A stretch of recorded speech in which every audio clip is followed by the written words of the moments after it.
السلام علیکم، welcome to حقیقت نامہ۔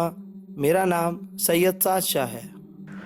چارلز نے ایک بار پھر کمروں کا جائزہ لیا، لیکن اسے ایلن اور اس کی بیوی ہیلن کی گمشدگی کا کوئی پتہ نہیں چلا۔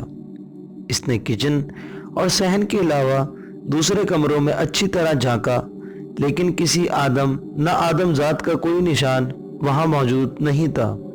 خالی کمرے اس کا منہ چڑھا رہے تھے۔ یکایک ہال میں اس کا ہاتھ ایک دیوار سے لٹکے ہوئے پردے پر پڑا۔ ارے یہ ایک تہخانہ تھا۔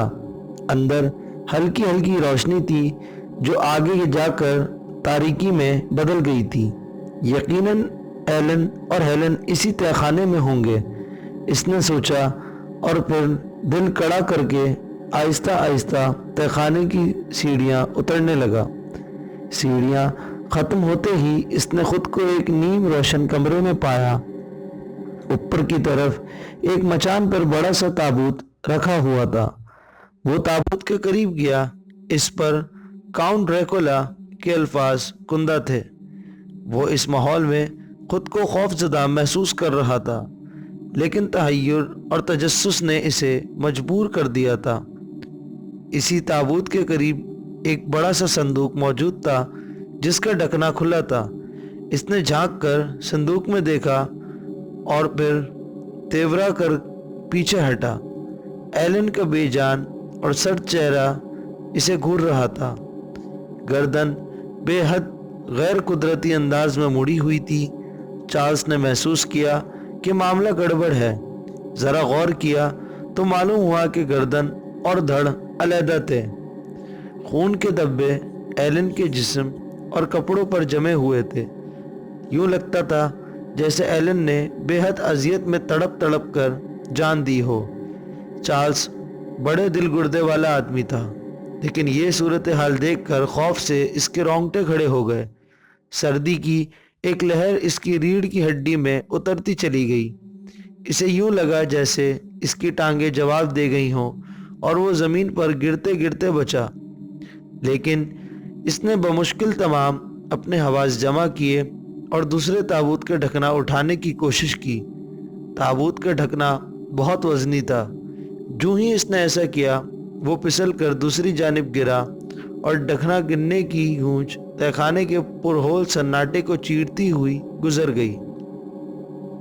چارلز کو یوں لگا جیسے اس کے دل و دماغ میں ایک سنسنی سی پھیل گئی ہو، اور اس کے سر میں ہتھوڑے سے بجنے لگے، اور وہ خوف سے بری طرح کانپنے لگا۔ تابوت کے اندر سیاہ کفن میں ملبوس ایک بلند قامت لاش رکھی تھی۔ اس کے دونوں استخوانی ہاتھ اس کے سینے پر دھرے ہوئے تھے۔ چارلز نے ایک ہی نظر میں بھانپ لیا کہ یہ کوئی خبیث بدروح تھی۔ لاش کے چہرے پر بے حد مکروہ اور غلیظ مسکراہٹ کھیل رہی تھی، اور دونوں بچھے ہوئے جبڑوں کے گوشوں میں نوکیلے دانت تیز باہر کی طرف نکلے ہوئے آ رہے تھے۔ چارلز کو غش آ گیا، کیونکہ جو ہی اس کی انگلیاں تابوت کے کونے سے ٹکرائیں، تابوت میں لیٹے ہوئے عفریت نے فوراً آنکھیں کھول دیں اور آہستہ آہستہ اٹھنے لگا۔ چارلز کو اپنی چیخ کی آواز دور کسی کنویں سے آتی ہوئی سنائی دی۔ وہ فرش پر اوندے منہ جا گرا، پھر گھسٹتا ہوا سیڑھیوں تک پہنچا اور بغیر مڑ کے دیکھے ہوئے تیزی سے گرتا پڑتا تہخانے سے باہر کی طرف دوڑا۔ وہ جلد سے جلد تہخانے سے نکل جانا چاہتا تھا۔ وہ سمجھ رہا تھا اب اس کی جان پر بن گئی ہے۔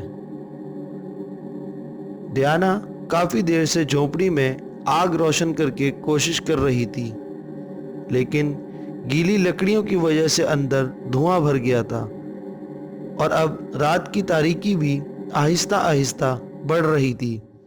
اس کا دل خوف کی وجہ سے زور زور سے دھڑک رہا تھا۔ دور سے اسے گھوڑے کی ٹاپوں اور گھنٹیوں کی آواز قریب آتی سنائی دی، اور اس کے دل کی دھڑکن اور تیز ہو گئی۔ گھوڑے بالکل پرانے انداز میں بگھی کھینچتے ہوئے جھونپڑی کے قریب آ کر رک گئے۔ ڈیانا کی تو جان ہی نکل گئی۔ پھر جیسے کسی نے اسے سوتے سے چونکا کر جگا دیا ہو، جھونپڑی کا دروازہ کھلا اور کلو اندر آیا۔ डियाना की चीख इसके हलक में घुटकर रह गई। मुझे अफसोस है मैडम कि मैंने आपको परेशान किया। आपके खाविन किले में आपका इंतज़ार कर रहे हैं। इसने हाथ से डियाना को बाहर चलने का इशारा किया और आगे बढ़कर बग्गी का दरवाज़ा खोल दिया। डियाना ने गुस्से से क्लो की तरफ देखा और बोली, मैं पूछती हूँ वो सब कहाँ हैं? एलन, चार्ल्स, हेलन, आखिर ये सब क्या बकवास है? क्लो ने एहतरामन झुककर कहा, आपके खाविन आपको तमाम तफसीलात से आगाह कर देंगे। आप तशरीफ़ ले चलिए।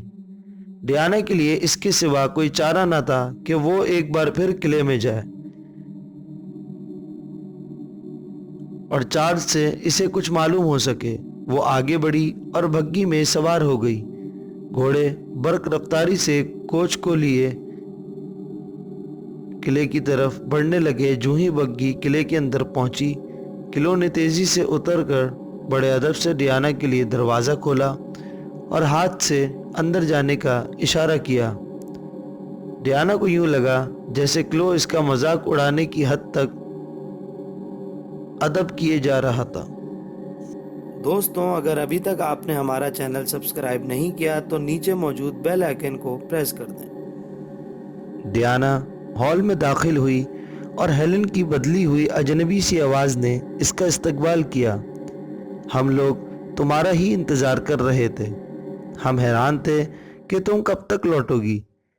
हेलन की आवाज़ बेहद मुख्तलिफ और अजीब सी थी। डियाना को यूं लगा जैसे इसके सारे जिस्म में चूंटियां सी रेंगने लगी हों। हेलन सीढ़ियों के करीब खड़ी थी। इसके बाल उलझे हुए थे। इसने शब ख्वाबी का लिबास पहन रखा था। इसकी आंखें खोई खोई सी थी, जैसे अभी अभी वो नींद से जागी हो। डियाना की समझ में नहीं आया कि हेलन को क्या हो गया है। इसने चार्ल्स के बारे में पूछा और हॉल के वसत में जाकर रुक गई। फिर बोली, हेलन, एलन कहाँ है? ये सब क्या है? ज़रूर कोई बात हो गई है। एलन ने इसकी तरफ हाथ बढ़ाया। आओ, कोई बात नहीं है। लेकिन डियाना पीछे हट गई। चार्ल्स कहाँ है? इसने तशवीश से पूछा। क्या तुम चार्ल्स से नहीं मिलना चाहती हो? हेलन ने कहा। डियाना ने अपने चेहरे के तासुरात छुपाने की नाकाम कोशिश की। इसे यकीन हो गया था कि वो हेलन नहीं थी जिसे वो एलन की बीवी की हैसियत से जानती थी। इसके चेहरे पर खबासत और शैतानियत के साए रक्सा थे। वो फौरन तेज़ी से मुड़ी और बाहर की तरफ दौड़ लगा दी। हेलन ज़ोर से हंसी। दरवाज़ा बंद था। सुर्ख धारियों वाला सिया चोगा पहने हुए बुलंद कामत ड्रैकुला ने अपने बाजू आगे कर दिए और डियाना को अपनी आगोश में लेने के लिए आगे बढ़ा। हेलन अब भी हज़ियानी अंदाज में हंस रही थी। हेलन की हंसी को नज़रअंदाज करके डियाना ने अपने दोनों हाथों से ड्रैकुला के चेहरे पर थप्पड़ों की बारिश कर दी, लेकिन ड्रैकुला ने अपने बाजुओं की गिरफ्त और मजबूत कर दी। ड्रैकुला, इसे छोड़ दो। ये चार्ल्स की आवाज़ थी। हेलन लपक कर दरवाजे के करीब खड़ी हो गई, लेकिन डियाना की जान में जान आई कि चार्ल्स यहाँ मौजूद था। हेलन ने आगे बढ़कर चार्ल्स का बाजू थाम लिया। डार्लिंग, मेरे पास आओ, मैं तुम्हें प्यार करना चाहती हूँ। चार्ल्स हेलन की तरफ नहीं देख रहा था। वो बदस्तूर डियाना की तरफ देखे जा रहा था। हेलन इसे अपनी तरफ खींच रही थी। दूसरी तरफ ड्रैकुला से खुद को छुड़वाने के लिए डियाना जद्दोजहद कर रही थी। हेलन का चेहरा चार्ल्स के चेहरे पर झुका जा रहा था। इसके चेहरे से दरिंदगी और वहशत आया थी। चार्ल्स इससे हाथ छुड़ाने की पूरी कोशिश कर रहा था। डियाना ने बमुश्किल तमाम खुद को ड्रैकुला की गिरफ्त से छुड़ाया और तेज़ी से चार्ल्स के पास चली गई। इस भयानक ख्वाब से बचने के लिए खुद को चार्ल्स की आगोश में वो समो देना चाहती थी। चार्ल्स ने डियाना को अपने पीछे छुपा लिया। इसने एक लम्हे के लिए भी अपनी आंखों को ड्रैकुला पर से नहीं हटाया। फिर वो चीखा, डियाना, जाओ, बग्गी लेकर यहाँ से जल्द अज जल्द निकल जाओ। मैं तुम्हें अकेला नहीं छोड़ सकती, डियाना ने कहा। जो मैं कहता हूँ वही करो, चार्ल्स फिर चिल्लाया। ड्रैकुला हालात से बेनियाज इनकी तरफ बढ़ रहा था, जैसे कोई बिल्ली दो चूहों को दबोचने के लिए आगे बढ़ रही हो, जैसे इसे यकीन हो कि दोनों में से एक चूहे को शिकार तो वो कर ही लेगी। डियाना इस आलम में चार्ल्स को तन्हा छोड़कर नहीं जाती थी, लेकिन चार्ल्स ने इसे बाहर की तरफ धकेला तो वो वहां से बाहर की जानिब लपकी। हेलन अब फिर हंसी और आगे झपट कर डियाना का बाजू थाम लिया। दोनों औरतें गुत्थम गुत्था होकर फर्श पर गिर गईं। ड्रैकुला चार्ल्स के करीब पहुंच चुका था। चार्ल्स ने एक दो हथड़ ड्रैकुला के सीने पर मारा, लेकिन वो साफ वार बचा गया। फिर झुककर किसी बच्चे की तरह चार्ल्स को उठा लिया और हॉल के दीवार से दे मारा। चार्ल्स को खासी चोटें आई थी। वो एक ज़ोरदार आवाज़ के साथ फर्श पर गिरा, फिर बमुश्किल तमाम उठ खड़ा हुआ। ड्रैकुला हंसा और फिर अपने शिकार की तरफ मुतवज्जो हो गया। चार्ल्स बेबसी से दीवार के सहारे खड़ा हो गया और लड़खड़ाते हुए इधर उधर किसी हथियार की तलाश में देखने लगा। इसे कुछ फासले पर एक जंग आलूद तलवार पड़ी हुई दिखी। इसने पूरी ताकत जमा करके वो तलवार उठाई और अपनी तरफ बढ़ते हुए ड्रैकुला पर एक जोर का वार किया। डियाना बदस्तूर हेलन से लड़ रही थी, लेकिन दोनों औरतों की निगाहें ड्रैकुला और चार्ल्स पर जमी हुई थी। ड्रैकुला ने तलवार का वार बचाया और तलवार का फल अपने हाथ में पकड़ लिया। इसके हाथ से खून टपक रहा था।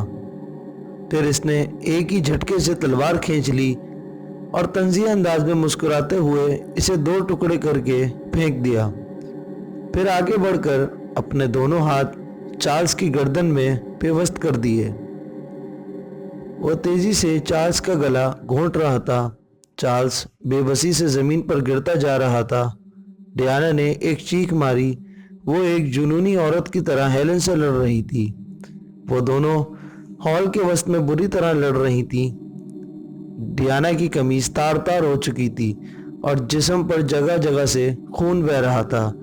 यकायक इसके गले में लटकी हुई सोने की क्रॉस हेलन के बाजू से टकराई। इस बार हेलन दर्द से चीखी। इसने हाँफते हुए डियाना को छोड़ दिया और खौफजदा होकर अलग हट गई। डियाना भी बुरी तरह हाँफ रही थी। फिर इसकी समझ में सारा मामला आ गया। इसने क्रॉस अपने हाथ में ले ली और इसे हेलन की तरफ बुलंद किया। हेलन लड़खड़ाकर पीछे हटी। वो बेहद खौफजदा थी। चार्ल्स की आंखें हल्कों से बाहर उबल आई थीं। ड्रैकुला अब बड़े इत्मीनान से इसका गला घोंट रहा था और इसे अजियत और तकलीफ में देखकर लुत्फ उठा रहा था। डियाना चीखी, चार्ल्स एक क्रॉस बनाओ, जिस तरह भी हो सके क्रॉस का निशान बना लो।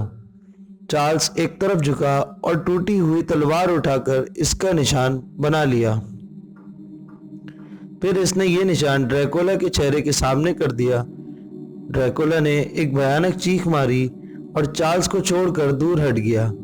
वो बेहद खौफजदा और परेशान नजर आ रहा था।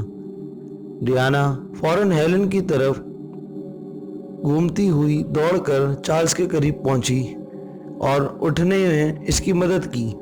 वो दोनों क्रॉस के निशान उठाए हुए उल्टे पांव चलते हुए सदर दरवाजे की तरफ चल दिए। यकायक हॉल में एक दरवाज़ा खुला और क्लो एक तेज़दार चाकू लिए अंदर दाखिल हुआ। इससे पहले कि वो चाकू से वार करता, चार्ल्स ने बिजली की सी तेज़ी से तलवार का टुकड़ा इसकी तरफ फेंका।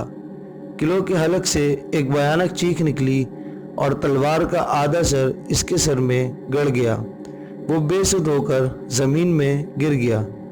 चार्ल्स ने डियाना का हाथ थामा और वो दोनों तेजी से दौड़ते हुए हॉल से निकलकर सहन में आ गए। बाहर रात की धुंधली तारीख में बग्घी और घोड़े नजर आ रहे थे। बगैर एक लम्हा ज़ाय किए वो दोनों बग्घी में सवार हो गए। चार्ल्स ने लगामें संभाली और घोड़े बर्क रफ्तारी से किले से बाहर की जानिब दौड़ने लगे। किले के सदर दरवाजे पर इन्होंने दो सायों को एक दूसरे में मुद्गम होते हुए देखा। ये हेलन और ड्रैकुला थे और एक दूसरे के गले में बाहें डाले राज़ो नियाज़ कर रहे थे। बग्गी बेहद तेजी से सड़क की तरफ बढ़ती जा रही थी। वो जल्द अज जल्द मौत और खौफ के इस किले से दूर हो जाना चाहते थे। डियाना बग्गी में बैठी बेहद बेचैनी से पहलू बदल रही थी और चार्ल्स घोड़ों को तेज से तेज दौड़ाने में मशगूल था। वो सोच रहा था कि कहीं ड्रैकुला किसी माफूकुल फितरत तरीके से घोड़ों को वापस ना बुला ले। ढलान बहुत तीखी थी। एक मोड़ पर बग्गी मुड़ी तो वो बेकाबू हो गई। घोड़े फिजा में अपनी अगली टांगे उठाकर हिननाए। बग्गी का तवाजुन बिगड़ गया और इसके पहिए फिजा में बुलंद हो गए। एक जोरदार चीख फिजा में बुलंद हुई। ये डियाना की चीख थी जो जिंदगी और मौत की कश्मकश में मुब्तला थी। बग्गी टूटकर दो टुकड़े हो चुकी थी और अब तेजी से ढलान से नीचे उतरी और तारीख खाई में गिर रही थी। लेकिन ये सब डियाना का वहमा था। वो बग्गी से बाहर गिर चुकी थी। फिर जैसे चारों तरफ हौलनाक अंधेरा छा गया। डियाना का जिस्म बुरी तरह किसी सख्त और तेजदार चीज से टकराया और उछल गया। वो बेहद जख्मी हो गई और बेहोश होकर एक तरफ गिर पड़ी। हर तरफ पुरस्रार और वीरान सी खामोशी छा गई।